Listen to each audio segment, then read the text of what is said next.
I, Dr. Rita Pratap, former head of the Department Drawing and Painting, University of Rajasthan, Jaipur.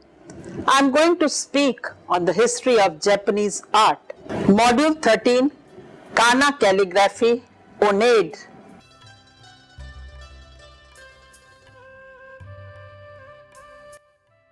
The Japanese regard the development and perfection of their indigenous calligraphy style as the contribution of Heian to art. The Chinese script appeared in Japan in the 5th century AD by the way of Korea. Man Yanshu contains 4,500 poems.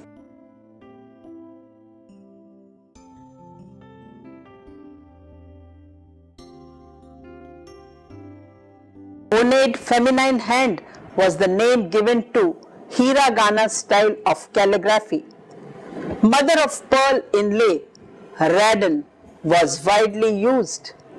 The relief motifs in lacquer was known as takamake. Prince Shotoku had the articles of state of his newly constructed government written down in Chinese. In the histories compiled in 712 and 720, Japanese names were transcribed syllable for syllable. In the first written history of Japan, Chinese syntax prevailed. The method of transcription was based on what has come to be called the on-yomi or phonographic system of sound value. The Japanese regard the development and perfection of the indigenous calligraphy style as the contribution of Heian to art. This achievement is all the more remarkable because of the unbridgeable differences between the Chinese and Japanese speech, poetry, and attitudes towards written script. Between the 9th and 11th centuries, an ingenious system of adapting Chinese characters was evolved and in the hands of courtiers developed into an expression of the highest order.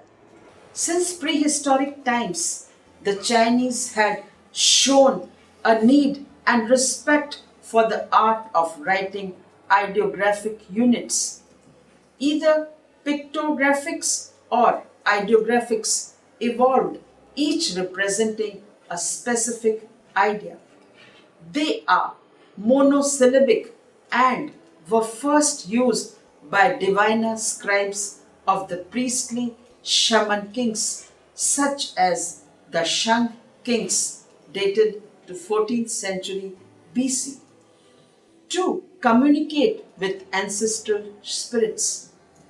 Later, the deeds of the Zhou nobles were recorded and writing was widely adopted as means of recording such things as military orders, history, and poetry. Chinese verse uses couplets or quatrains of 4, 5, or 7 syllables. Symmetry is bilateral, that is, nouns, verbs, or adjectives contrasting or paired appear in comparable position in the respective phrases and thus, when inscribed, occur side by side in vertical columns, written from top to bottom and ranging from right to left. By the time Chinese script appeared in Japan in the 5th century AD by the way of Korea, it was 20 centuries old and standardized.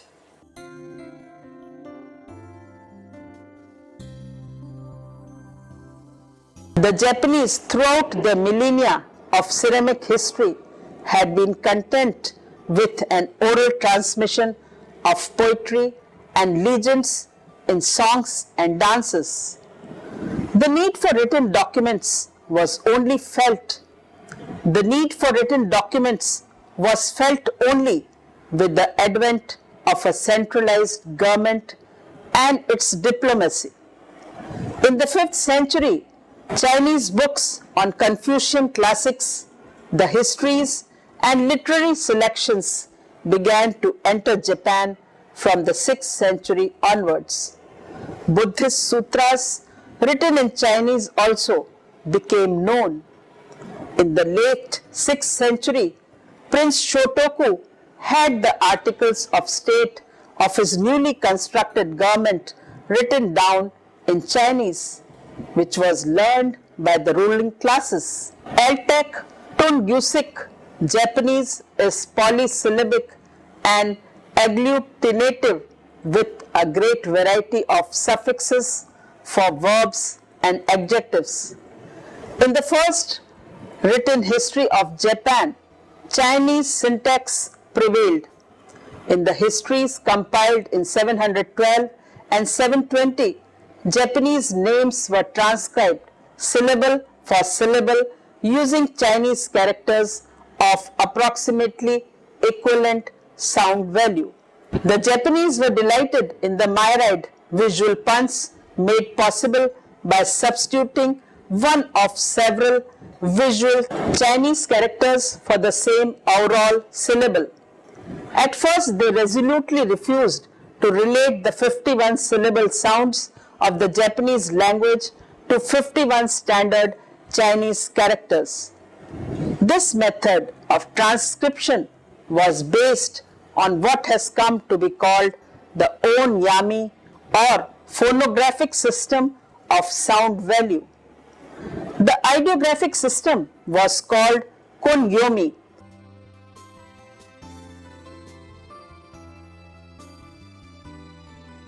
And here the pictograph for fish would be given its Japanese sound value sakana and would mean fish.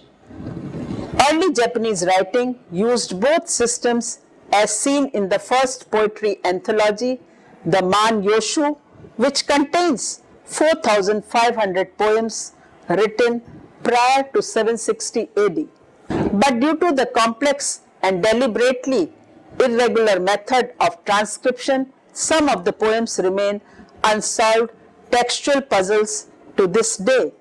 From the 9th centuries, Japanese writers began to replace this cumbersome method with a syllabic system in which various preferred Chinese characters were reduced to a few strokes each and ready only for sound values.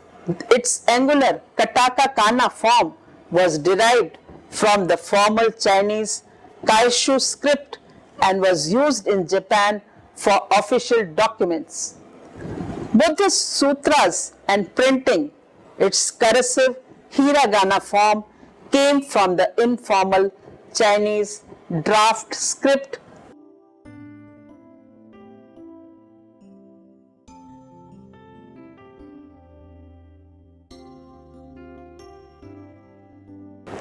Teoshu.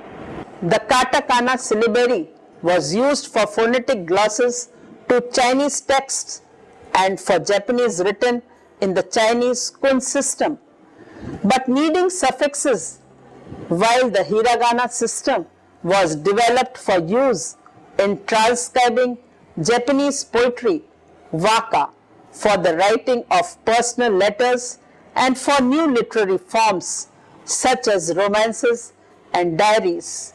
Men thought it was unbecoming for women to struggle with Chinese learning, and it became a tacit social taboo for women to be seen holding a book in Chinese. Thus, men engaged in Chinese studies and used Chinese script for the Chinese and Japanese poetry, whereas women wrote only in Japanese. Their hiragana style of calligraphy came to be called onade, feminine hand. By the late 11th century, as Fujiwara culture was reaching its peak, onade achieved unsurpassed internal balance and grace. The example shown here is the onade calligraphy from one of the sets of calligraphies. Shikishi album leaf, late 11th century, so-called Masu Shikishi calligraphy, and recalls the pristine purity of the sculpture and murals of the Phoenix Hall. There is no trace of Chinese origin or of the extravagant flourishes to come. The writing was inscribed with a finely pointed brush, usually held upright. Balance and dynamic energy are maintained in the elements of different sizes, in the contrast between light and dark, in column alignment, and in the density and openness of the internal spirals. Furthermore, the work shows creative originality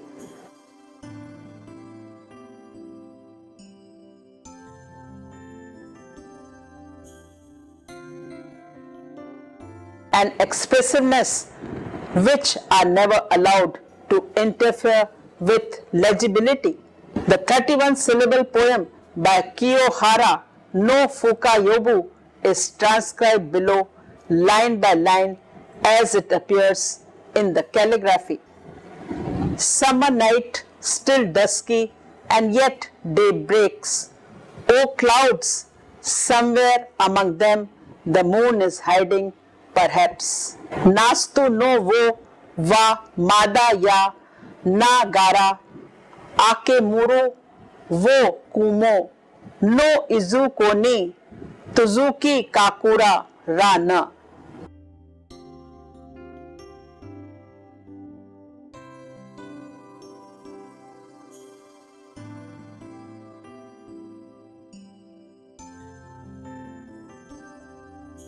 The thin night air of summer is expressed in the fine lines of the first column.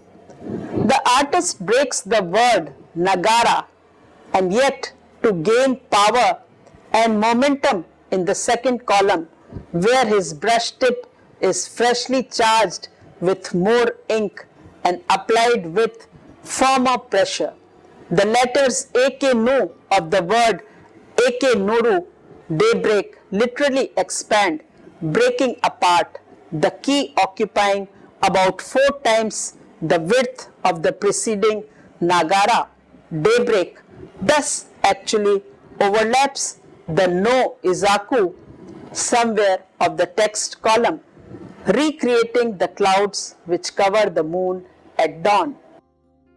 This poem demonstrates simultaneous confidence in verbal and visual imagery. Not only are the phonetic elements, the kana, in a non-uniform size, but the inscription does not even conform to the eternal meter of the poem. An oral recitation of it would produce the following liner arrangements. Summer night, still dusky, but already dawn breaks. Oh, somewhere amidst the clouds, surely the moon hides. Natsu no yo wa mada yo nagara, ake nuru wo kumono izuko ni tusuki kakaruru ra na.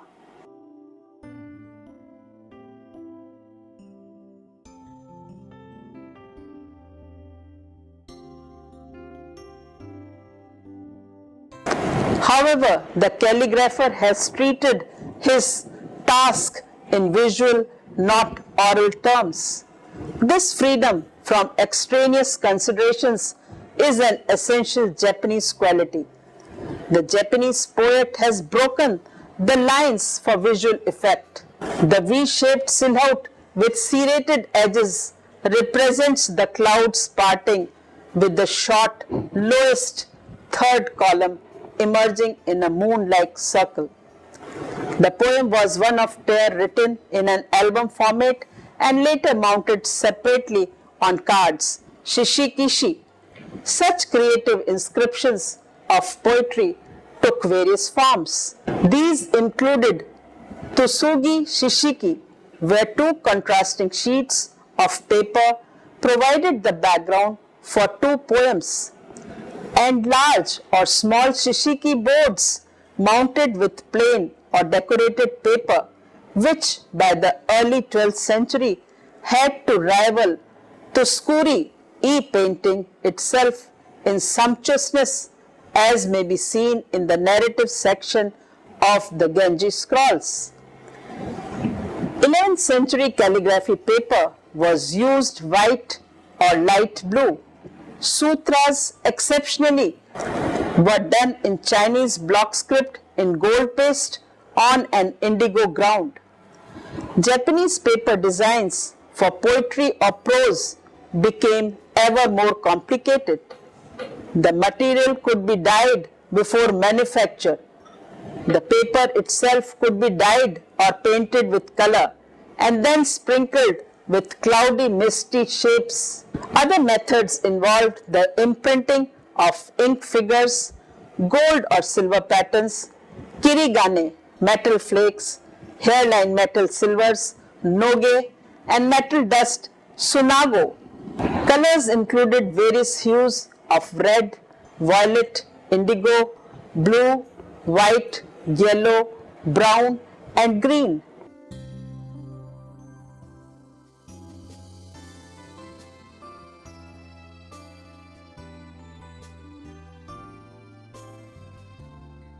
Heian paper often initiated Chinese tongue and song patterns and used the same woodblock printing techniques. The high bird's eye view perspective of vast expanses with low lying hillocks and meandering streams, often associated with Heian landscape painting and paper decoration, had been long considered a Japanese contribution. Igami Yasushi has recently pointed out that such perspective is rare in Japanese works prior to the importation in 1073 of a set of Buddhist commentaries written out by the Chinese Emperor Sung Taichung. He reigned during 976 to 997.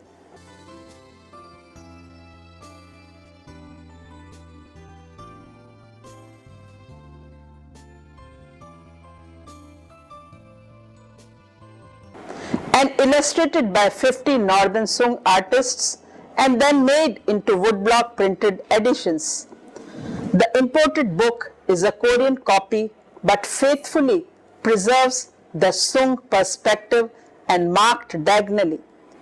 While these characteristics were abandoned in China in succeeding ages, they took root in Heian, Japan and contributed features to the Yamato tradition which preserves to this day. Japanese motifs appeared, many of which are still favored today. They include rabbits in autumn grasses, deer, flowing water, a motif traceable to Yayoi times, cherry blossoms, peaches, wild chrysanthemum, and waves. Collage where sheets torn or cut on the diagonal formed colorful designs also became fashionable. Some papers were further decorated by painting. This provided underdrawing for the calligraphy. Almost all Heian secular arts, picture scrolls, screens, or lacquer decoration and fan paintings contain direct or indirect literary references. Calligraphy is naturally the most literature-based form of all. An example is calligraphy fragment on the Shigi Yukushi.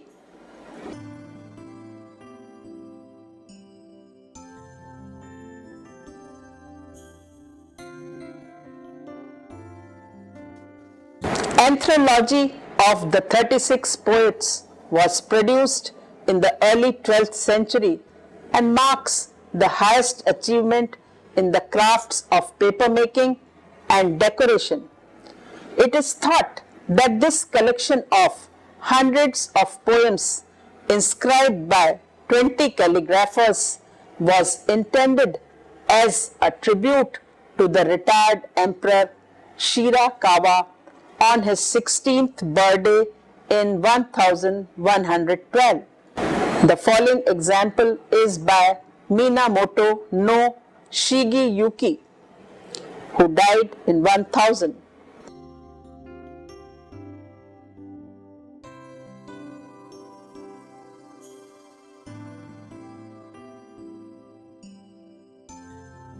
The poem may refer to a mature woman symbolized by the buried log who has seen yet another spring come and go, bringing a loveless summer.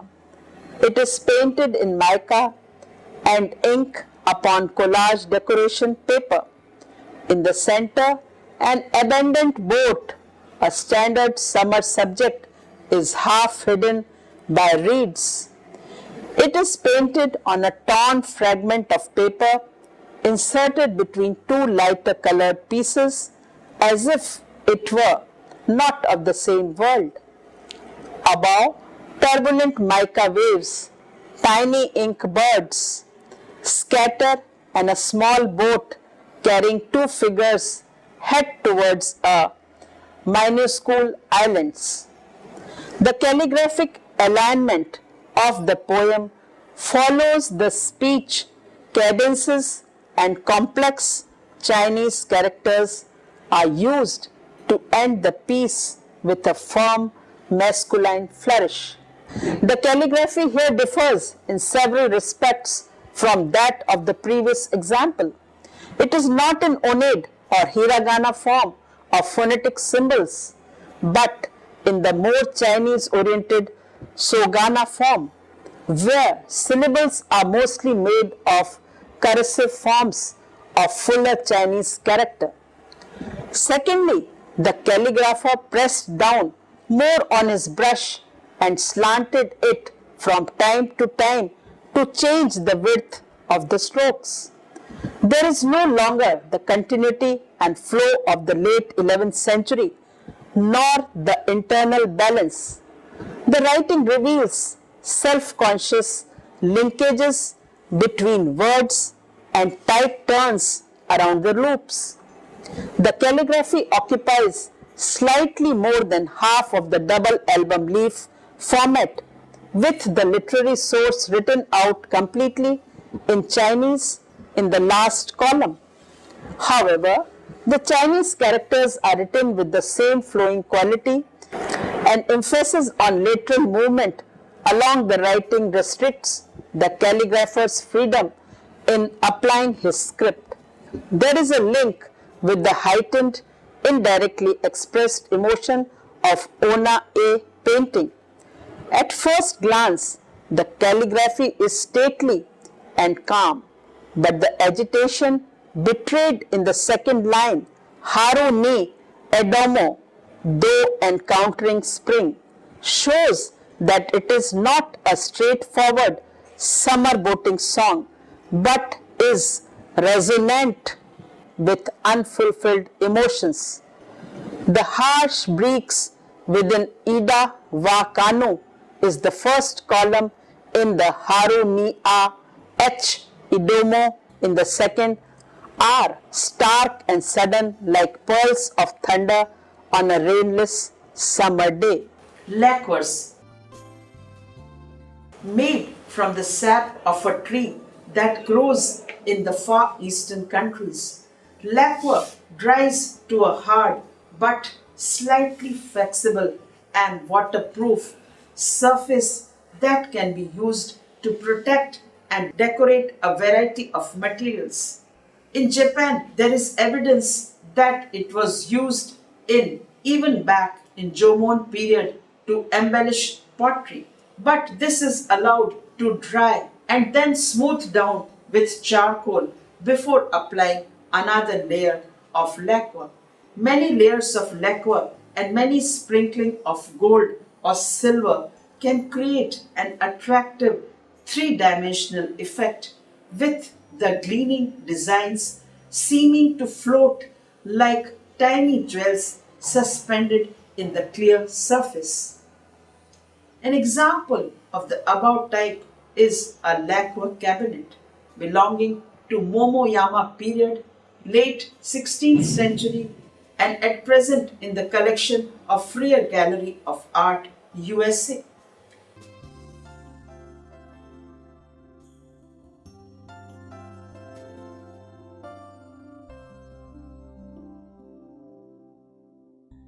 This small chest shows a variety of lacquer working techniques with inlay of mother of pearl and nashiji, which involves applying flecks of gold with different coats of lacquer so that the gold particles seem suspended. Other areas show hiramaki, where the decoration is painted on the surface to make a design in low relief. The raw lacquer sap is toxic like poison.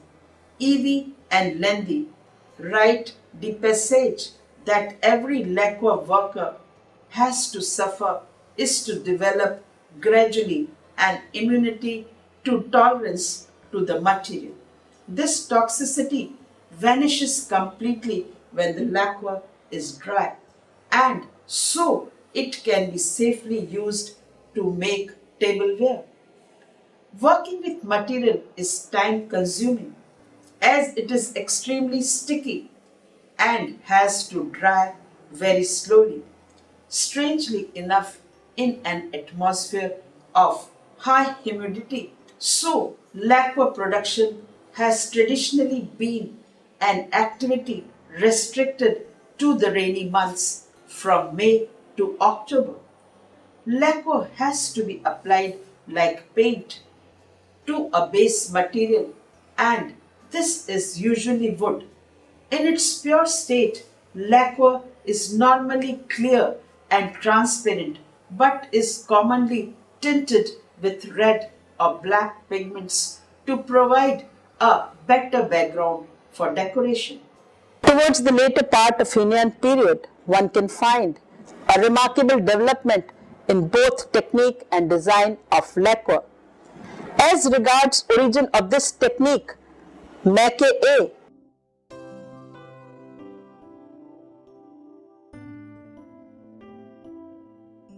where color, gold and silver dust or particles are sprinkled to still tacky lacquer.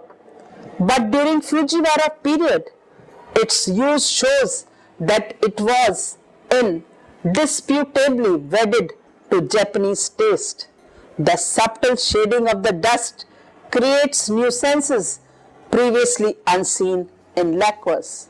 As regards its processing, that is, in the earliest form, the design was lacquered hira make, but in the later and more complex form relief motifs taka make, the entire surface of the utensil was covered with several applications of lacquer and color or metal dust. Each lacquer layer was carefully sanded to even the surface and bring out the luster with main motifs rising above the surface. Mother of pearl in long raden was also widely used. As regards the decoration, relatively crowded, evenly spread Tang Chinese motifs gave way to new taste for asymmetrical arrangements and an increased use of empty space.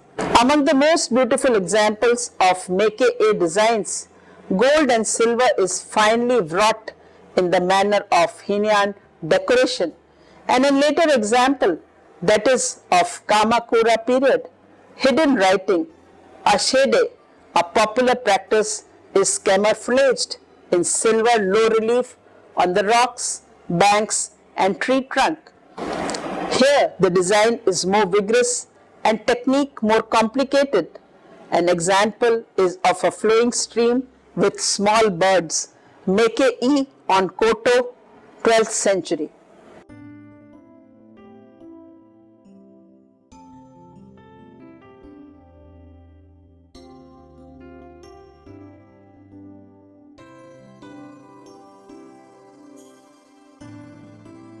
The art of lacquer working has become far more finely developed in Japan than anywhere else and appears in an extensive variety of different styles. It has commonly been used for tableware, particularly soup bowls for various purposes such as holding the brush and ink stick for writing, and those widely called sage mono, hanging things such as small in-row, segmented containers for medicines and so on, which were secured from the obi sash of a man's kimono by a nestuke toggle. An example of a kirin netsuke belonging to Edo period 18th century ivory.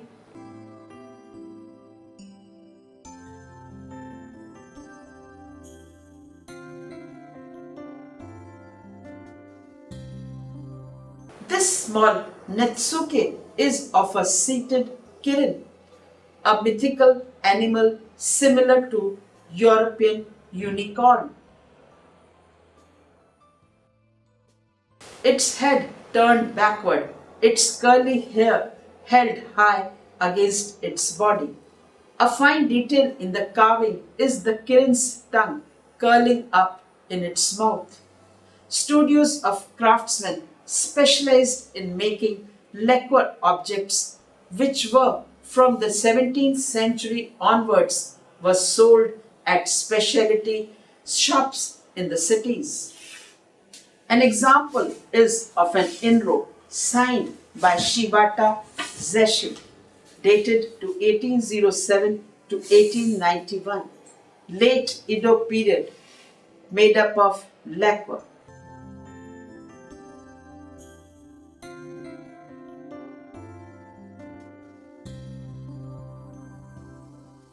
This in-row medicine box consists of 5 compartments. The lacquer technique used is known as ginji, in which lacquer is combined with silver powder here so abundantly that the surface appears to be solid silver. Fine intaglio engraving, partly filled with black and red, depicts a gathering of foxes in the forest. In the background are red gates leading to a Shinto shrine. The depiction continues on the back. Because of its simplicity, one of the most appealing variety of lacquer is known as Ni-goro, which was made by monks at Ni-goro temple in Wakayama prefecture, not far from Osaka. Nigora wares are seen in a variety utilitarian shapes such as serving trays or bowls, as well as objects for Buddhist ritual, which were carved from wood and then coated with layers first of black and then red lacquer. The technique of making carved lacquer originally came from the Shung dynasty, China, and because of its cost, the items made were usually small, such as incense boxes. On a thinly carved wooden box, which would provide the base, up to 300 layers of lacquer were applied, with each coat being allowed to dry before being painted with the next. The thick layers of lacquer were then carved to leave a three-dimensional design through. An example of the above type is an incense box belonging to Kamakura period carved lacquer and in the collection of Freer Gallery of Art, USA.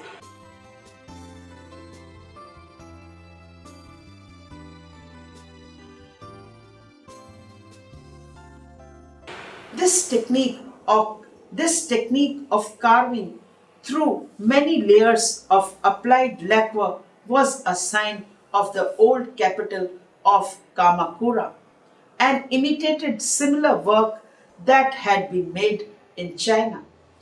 The beauty of this piece is enhanced by the centuries' wear, which has revealed parts of the black layer of lacquer underneath.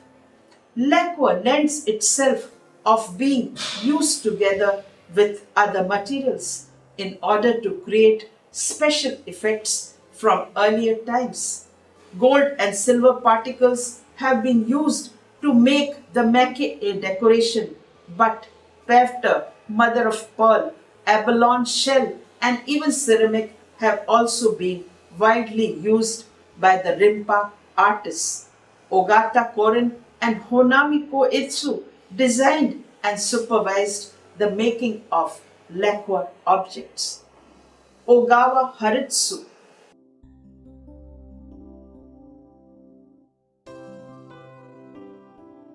invented a process to make lacquer look exactly like other materials such as bronze or ink sticks. An example is a pair of doors with lacquer decoration by Ogawa Haritsu in the collection of Museum of Stuttgart.